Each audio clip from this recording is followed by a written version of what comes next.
Барлығына сәлем. Бүгін біз сіздермен келесідей бір экспериментті жасайтын боламыз. Менің алдымда су бар стакан көрсетілген. Бұл жағдайда енді су стаканның бетімен толықтай құйылып тұр. Енді мынау тұрған темір заттардың барлығын ішіне салатын болсам, судың деңгейі көтеріледі ме? Мынау біздегі су төгіліп кетеді ме, әлде жоқ па? Соны тексеріп көрейік. Сонымен бірінші темірді салып көрейік. Мінекей судың деңгейі бізде көтеріліп жатыр, бірақ әлі қаншауы бізде сияды деп ойлайсыздар? Өз жауаптарыңызды комментарийге жазып кетсеңіздер болады. Мінекей, келесі.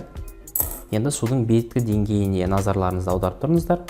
Бізде қаншалықты көп кететіндігін біз сіздермен қазір көреміз.